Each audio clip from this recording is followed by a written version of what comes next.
अस्सलाम वालेकुम दोस्तों, मैं हूं असलम आलम और आप देख रहे हैं गल्फ एक्सपर्ट।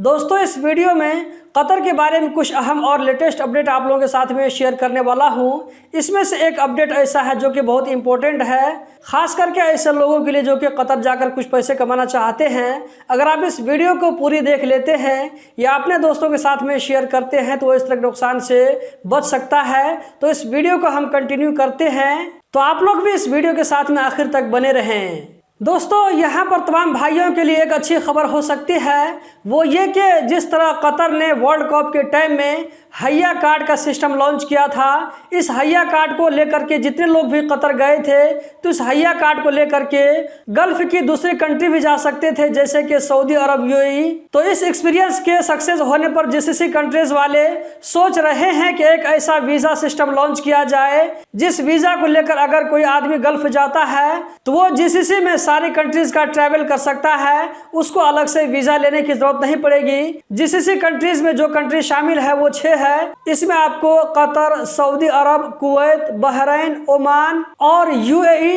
तो टोटल इस तरह 6 कंट्री शामिल हैं। अगर ये वीज़ा सिस्टम लॉन्च हो जाएगा तो इसके बाद अगर कोई आदमी इस वीज़ा को लेकर गल्फ जाता है तो वो गल्फ में इन 6 कंट्री को आसानी से ट्रैवल कर सकता है, उसको अलग अलग कंट्री में जाने के लिए वीज़ा नहीं लेना पड़ेगा। अब देखना बाकी यह है कि ये सिस्टम कितने दिनों में आता है। इस न्यूज का रेफरेंस आप यहाँ पर स्क्रीन पर देख सकते हैं। दोस्तों, कतर में आने वाले दिनों में कुछ बड़े इवेंट होने वाले हैं, जिसमें से एक नजदीकी इवेंट दोहा एक्सपो 2023 के नाम से आप लोग जानते होंगे।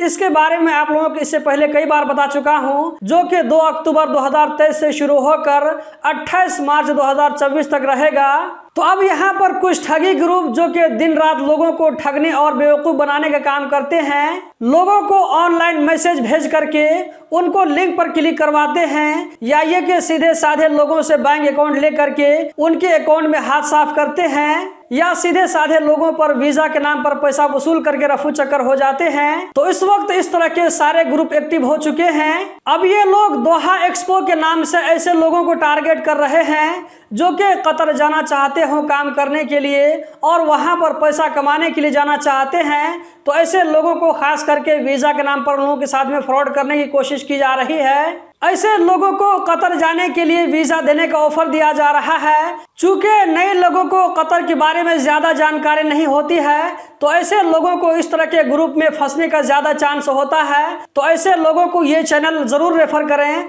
ताकि उन लोगों को भी कतर के बारे में पूरी जानकारी मिल सके।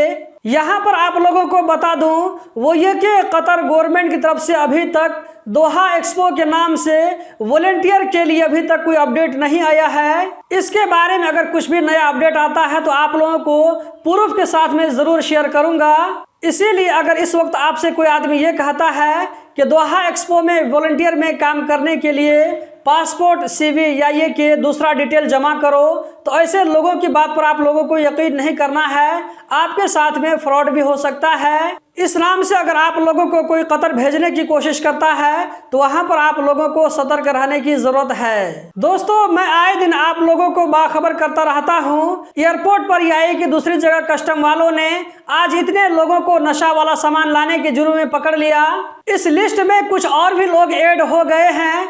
कस्टम वालों ने 4 ऐसे लोगों को पकड़ने का दावा किया है जो कि तरबूज के अंदर ममनुआ सामान को छुपाकर कतर लाने की कोशिश कर रहे थे, लेकिन इन लोगों की मेहनत नाकामयाब हो गई और कस्टम वालों ने इन लोगों को गिरफ्तार करके पब्लिक प्रोसिक्यूशन के हवाले कर दिया, जहां इन लोगों के खिलाफ कानूनी कार्रवाई होगी। इसी तरह हमद इंटरनेशनल एयरपोर्ट पर भी एक पैसेंजर के बाइक पर जब कस्टम ऑफिसर को शुबा हुआ, शक हुआ, तो उसके बाइक की तलाशी ली गई, तो वहां से भी कुछ ममनुआ सामान बरामद हुआ। इसको भी पकड़ करके कानून के हवाले कर दिया गया है। मैं हमेशा ऐसे लोगों को सजेशन देता हूं कि आप अपनी इन हरकतों की वजह से अपने बाल बच्चों को, अपने घर वालों को परेशानी में मत डालें, उन्हें रोता और बिलखता मत छोड़ें। आपकी जान आपके घर वालों के लिए, आपके बाल बच्चों के लिए बहुत ही ज्यादा कीमती है। अबू समरा बॉर्डर को एक स्मार्ट बॉर्डर बनाने की कोशिश की जा रही है, जहां पर हर काम ऑनलाइन होंगे।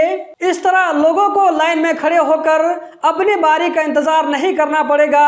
यह सिस्टम कुछ हद तक कतर में रहने वालों के लिए कर रहा है, जिनके पास में इकामा है और वो लोग मेट्रास2 यूज करते हैं, तो वो लोग मेट्रास2 के जरिए जरूरी इंफॉर्मेशन को फिल करके वहां पर लाइन में ऐसे लोगों को खड़े होकर के इंतजार नहीं करना पड़ता है। सेम यही चीज और इसी तरह का आसान प्रोसेस बाहर से आने वाले लोगों के लिए भी लागू करने की कोशिश की जा रही है। तो दोस्तों, यही थी आज की वीडियो। उम्मीद करता हूं जरूर पसंद आई होगी।